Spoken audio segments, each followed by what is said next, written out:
Nem a Juliette sofreu tanto quanto a Freire nesse livro. Oi, gente, meu nome é Lorena e esse é o Loura em Cena. E no vídeo de hoje eu vou falar sobre a série de livros que parece que todo mundo leu, menos eu, até agora, porque eu acabei de ler o primeiro livro. Minto, gente. Tem uns dias que eu terminei de ler esse livro e agora eu tomei coragem para fazer um vídeo sobre ele. Aqui nesse livro temos a Feire, que é muito pobre e vive numa aldeia bem pobre, separada de outras terras, porque aqui nesse mundo ele é separado em terras de humanos, em terra dos humanos, e na terra dos feéricos, que é Prythian, se chama Prythian. E assim, os humanos detestam os feéricos, e os feéricos também não gostam muito dos humanos, mas eu acho que essa relação de ódio é mais por parte dos humanos, porque nessa história os humanos sofreram muito na mão dos feéricos. Ela vive nessa aldeia e ela precisa sobreviver, porque a família dela, que no caso é o pai e as duas irmãs, são um bando de imprestáveis. Convenhamos, não tem como gostar dessa família dela, porque ela, muito nova, teve que começar a caçar para sobreviver, para se alimentar, porque o pai dela, aquele inútil, ele perdeu tudo quando eles eram bem novos. E aos 14 anos, mais ou menos, ela precisa ir para a floresta caçar para se alimentar. Não só se alimentar, mas também alimentar toda a família dela. E ainda são, e vou dizer, ainda são mal agradecidos. Como é que pode aquela irmã dela? Nossa, aquela Nesta, aquela irmã dela é insuportável, é intragável. Como que uma pessoa consegue ser tão ruim? Imprestável, tá passando fome, ela é snob. Ela não tem R$ 1 no bolso, ela é snob e ainda maltrata a irmã dela que sai pra caçar pra ela poder comer, entende? Ai, é um tópico sensível pra mim essa mulher, porque é intragável, insuportável. Aí numa dessas caçadas que ela tava fazendo, no frio, na fome, em tudo que vocês possam imaginar, ela aparece um lobo, enquanto ela tava caçando lá um cervo, se eu não me engano, aparece um lobo e ela pensa, nossa, esse lobo é suspeito. Ele é muito grande para ser um lobo normal. Mas nesse, eu mato, não mato, não mato, não mato, ela vai lá e mata.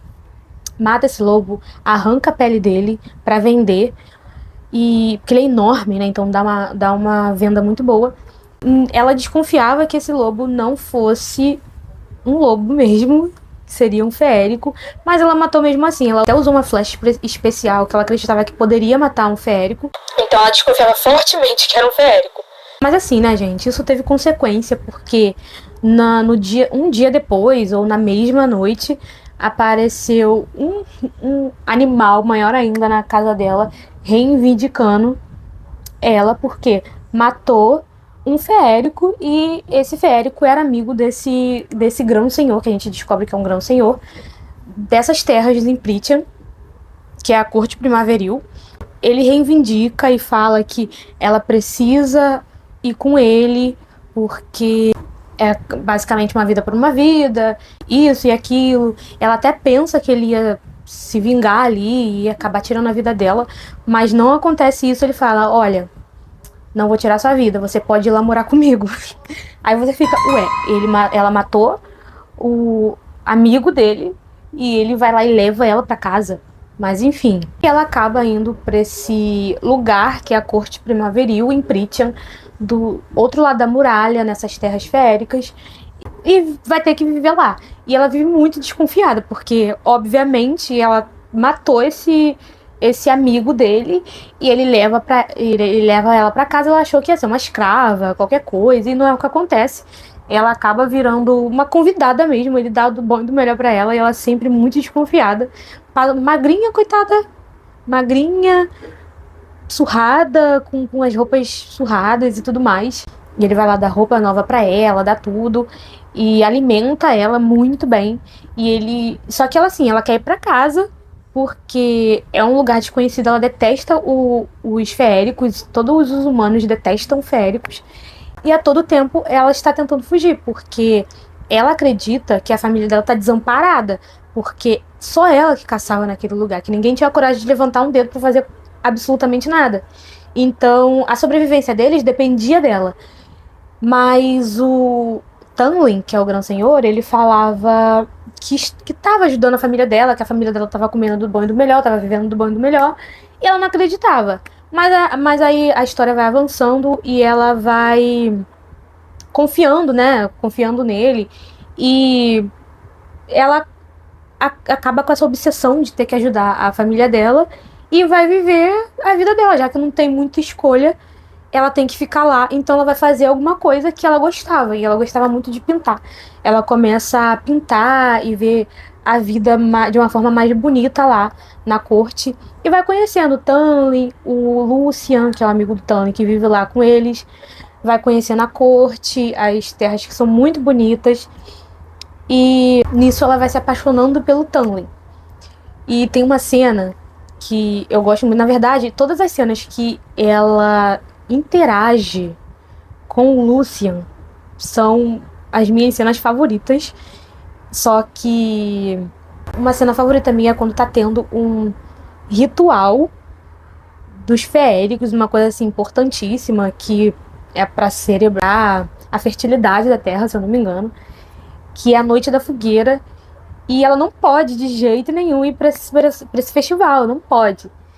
E o Tanley deixa bem claro, o Lucian deixa bem claro, só que ela é teimosa as hell, e ela quer ir, ela quer de qualquer jeito ir. Só que durante essa cerimônia, os tambores são muito, muito, muito altos. Aí é do quarto dela, ela consegue ouvir. E ela fica muito ansiosa pra ir. E ela vai, gente. Ela vai, ela teima, ela vai. E ela chega lá, ela fala, olha, não tem nada demais aqui, eu vou ir. E nisso, uma pessoa aborda ela, provocando, uma não, duas pessoas abordam ela, provocando e tudo mais, dois féricos, e quase dá em confusão, mas a gente acaba conhecendo o Rhysand, que eu já sei o que ele vai ser aí no futuro. Mas enfim, vamos deixar baixo por enquanto. Ele acaba salvando ela e tudo mais, e libera ela pra ir embora. Só que esse homem, o Rhysand, aparece na casa do Tanley, porque parece que eles têm uma relação ali, porque esse Tanley é amaldiçoado, não só ele, mas como toda a corte. Eles usam uma máscara, e é uma maldição, porque eles não conseguem tirar, faz 50 anos que eles não tiram, que eles não conseguem tirar essa máscara. E o Rhysand acaba percebendo que a Feyre, a mesma pessoa que ele conheceu lá naquele ritual, ela tá vivendo lá com ele, que ela significa alguma coisa pro Tanley. Nisso, ele faz o Tanley se ajoelhar pra não contar nada pra uma tal de Amaranta, que parece que ela que foi a pessoa responsável por amaldiçoar todo mundo da corte dele. Nisso, a Feyre precisa voltar pra casa, porque lá ela não tá mais segura e ele não pode proteger ela mais lá. Porque como ele não tem todos os poderes, essa Amaranta ela é muito mais poderosa que ele. Ela volta pra casa, fica uns 5 minutos em casa, porque ela não aguenta mais aquele povo, não aguenta. Tá todo mundo bem, todo mundo rico, ninguém merece aquela riqueza toda, tá? Ele foi muito generoso, dando tudo do bom e do melhor pra aquela família. Mas assim, ele levou ela, é justo, já que ela era a única provedora daquele lugar, oferecer pelo menos uma vida digna pra ele, já que ela tava tendo uma vida muito melhor. Ela acaba voltando pra corte primaveril e descobre que o Lucian e o Tanley não estão mais lá. Foram levados, tá uma bagunça. E é quando ela descobre, pela empregada que vive lá, que sempre cuidava dela, das coisas dela, dava banho nela. E aí que ela descobre que eles estavam todos sob uma maldição, e quem lançou essa maldição foi a Amaranta, que enganou todos os grãos senhores e roubou os poderes deles. Também lançou essa maldição aí da máscara na corte primaveril. A Feyre, como não tem amor à vida, ela não preza aí pela vida dela, ela resolve ir atrás dele, porque ela falou que ele é o amor da vida dela e ela precisa tentar, de alguma forma, salvá-lo. Então, ela vai para esse lugar que se chama Sob a Montanha, que é onde a Amaranta vive lá com o exército dela e tudo mais. E ela chega lá, de fato, mas é capturada no primeiro segundo que ela pisa naquele lugar. E quando tá aos pés lá da Amaranta, ela implora pela vida do Tanley e diz que ama ele, isso e aquilo, enquanto ele tá lá sentado do lado da Amaranta, calado, sem expressão nenhuma, como se nada tivesse acontecendo.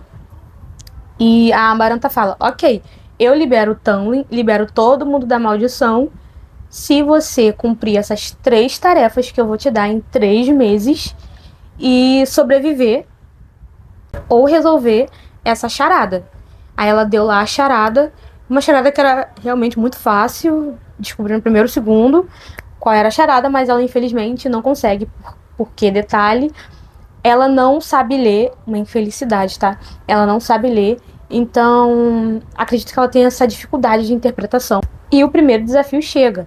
O primeiro desafio, ela precisa matar um verme gigante num lugar todo lamacento. E ela consegue cumprir, mas ela acaba quebrando o braço. E o braço, não só quebrando, né? O osso rasga a pele dela. E ela tá lá presa num calabouço e com o braço quebrado, quase indo de arrasta. Mas o Rysand, que alma boa, meu Deus, ele resolve ajudar ela. Falou que vai curar o braço dela, mas em troca ele queria um acordo. Ele queria que ela passasse uma semana todo mês com ele. E ela, relutante, aceita também, né? Ele girou o braço dela enquanto estava quebrado. Ela morrendo de dor, coitada, quase desfalecendo. Mas aí ela aceitou, ele curou ela e ficou ok. E eles fizeram esse pacto, mas acabou que no pacto que ele faz, a mão dela ficou tatuada, né? Que é como ele sela os pactos. Chegou o segundo desafio, que era basicamente ela ler algo na parede e tinha que selecionar a resposta certa. Só que ela não sabia ler, galera. Ela não sabia ler. Foi o sufoco, porque tava descendo os espinhos do teto e ela precisava resolver, senão ela ia ser esmigalhada junto com o Lucian, porque o Lucian tava sentado numa cadeira amarrado enquanto o teto descia. Ele desesperado, achando que ia morrer, já que ele sabia que ela não conseguia ler. Mas o Rysand acabou mantendo ela viva, conseguiu dar resposta pra ela pela tatuagem ali, porque toda vez que a mão dela ia no número errado, a tatuagem dela ardia, e quando foi no número certo, não acontecia nada. Então ela apertou essa alavanca e conseguiu sobreviver. Enquanto isso, tava lá o Tamlin apático. Parecia nem que a mulher tava em perigo, gente. O homem não fazia nada. Eu sei que ele tava sendo vigiado pela Amaranta, porque parece que essa doida, ela é obcecada pelo Tamlin desde sei lá quando, e lançou essa maldição porque ele não queria ficar com ela, então ele não ia ficar com ninguém. Aí nesse meio tempo, durante um desafio e outro, ficavam dando tarefas pra ela, tarefas absurdas. E sempre o Rysand aparecia pra resolver isso, sabe? Pra ajudar ela. E chegou o último desafio, ela tinha que matar 3 féricos, simples assim, 3 inocentes féricos. E que a Amaranta disse que quando ela matasse esses féricos, ia liberar as pessoas da maldição. Aí ela ficou muito relutante, gente. Ela ficou muito triste. Só que ela foi cumprir, porque tava todo mundo esperando. Não era só o Tamlin ou o Rysand que estavam sob essa restrição da magia, mas todos os outros grão-féricos. Então todo mundo tava esperando, tava na expectativa dela conseguir quebrar essa maldição. E então ela matou o primeiro, matou a segunda, e o terceiro era o Tamlin. O terceiro férico era o Tamlin, e ela ficou chocada. Ela, não é possível. E aí que ela começou a se lembrar de algumas coisas, porque o Tamlin sempre deixava algumas conversas com o Lucian. Ele deixava ela ouvir essas conversas, não só com o Lucian, como com outras criaturas, mas ele não podia contar. Tem uma parte dessa maldição que conseguiram contar pra ela, mas uma outra parte que ninguém podia contar. Essa era a restrição da maldição. Ninguém podia falar dela. Mas tinha essa parte que ela não sabia e ela foi desvendando. Ela tinha que enfiar uma faca no coração dos 3 feéricos. Ela enfiou dos 2 primeiros e a Amaranta desafiou ela a enfiar no do Tamlin. E acabou que ela lembrou, ela foi ligando um ponto a outro, que descobriu que o Tamlin tinha o coração de pedra. Literalmente, o coração dele era de pedra. Fazia parte da maldição. Ela transformou o coração dele em pedra e amaldiçoou ele a ficar com aquela máscara, porque a maldição só podia ser quebrada quando uma pessoa humana que odiasse muito os feéricos se apaixonasse por ele. Então ela colocou todas essas condições, a máscara, a humana que odiasse o feérico a ponto de matar um, que foi o que aconteceu. Então ele mandava os ajudantes dele para terras humanas para ver se ele conseguia quebrar essa maldição. Ele mandava toda vez. Teve um tempo que ele parou. A última vez ele mandou esse amigo dele, que acabou morrendo pelas mãos da Freyre. Por isso que ele levou ela para casa, né? Porque ele tinha a esperança dela se apaixonar por ele. Ele também não gostava dela, mas acabou amando ela também. E nesse último ela foi lá e enfiou a faca no coração do Tamlin. E não aconteceu nada, gente. Ele tinha um coração de pedra, a faca só quebrou, alguma coisa assim. E a Amaranta ficou possessa, e não cumpriu com o acordo, porque o acordo era: eu solto eles da maldição, mas quando eu que escolho quando. E ela começou a espancar essa mulher, ela começou a espancar a Freyre, meu Deus. Aí a Freyre, na beira da morte, juro, gente, na beira da morte, ela resolveu o enigma. E o enigma no final a resposta era o amor, claramente. E quebrou a maldição. Nisso que quebrou a maldição, Tamlin foi liberado aí do feitiço e foi com tudo pra cima dessa mulher, da Amaranta. E matou ela, tá? Matou ela ali na hora mesmo. E a Freyre tava à beira da morte. Mas todos os outros grandes senhores, eles foram liberados também do feitiço. Então eles estavam com todo o poder, com 100% do poder deles. Então eles doaram como se fosse uma força vital, uma coisa muito especial para os feéricos. E ela reviveu como uma feérica também. E o livro acaba basicamente assim, ela saindo de sob a montanha e indo pra corte primaveril. Só que antes ela foi se despedir do Rhysand. E eles estavam conversando lá, né? E ela, muito triste, gente. Ela ficou muito abalada porque ela teve que matar os 2 feéricos. Uma coisa assim, que ela disse que não ia superar nunca, que uma parte da alma dela morreu. E como ela tinha morrido como humana, ela reviveu como feérica, ela chegou a falar pro Rhysand que queria que o coração dela também revivesse como uma feérica, por estar muito machucado. E acabou que o Rhysand tava indo embora. E, gente, quando ele foi embora, ele olhou pra cara dela com uma expressão, gente, uma expressão que eu fiquei: olha, tem coisa. E obviamente tem coisa, porque eu já sei o que vai acontecer. Mas é isso. Eu gostei bastante do livro. Eu demorei um pouco pra terminar ele, por questões da vida mesmo, mas eu gostei. Mas o ritmo, assim, não chega ali na metade do livro, o ritmo não é tão fluido pra mim, tá? Pra mim, como leitora. Mas mesmo assim, me divertiu, me arrancou emoções, raiva. Muitas das vezes foi raiva mesmo, tá? Raiva do Tamlin, que não fazia nada enquanto a mulher tava, meu Deus, comendo pão que o diabo amassou. Raiva do Rhysand, porque fez ela... Eu não contei essa parte, mas o Rhysand fez ela dançar quase nua, semi-nua, pra todo mundo da corte ver, lá em Sob a Montanha. E na frente lá do Tamlin, na frente de todo mundo da Amaranta, pra todo mundo ver ela semi-nua, rebolando pra ele, enquanto ele drogava ela com aquela bebida feérica que ela ficava desnorteada, então ela não lembrava de nada, passava o dia inteiro vomitando, e à noite tinha que beber de novo e dançar pra ele seminua. Me deu raiva dele, me deu raiva do Tanley, me deu raiva da Maranta, me deu raiva da Nesta. Mas assim, adorei o livro, tô curiosa pra terminar o segundo, porque eu já comecei, eu tô ali no capítulo 2 ainda, mas comecei. E essa foi a minha experiência assistindo o primeiro livro da Corte de Espinhos e Rosas. Então, se você já leu, comenta aqui embaixo pra eu saber qual é a sua opinião. Sem spoiler, por favor, porque eu ainda tô lendo, gente. Então vamos com calma.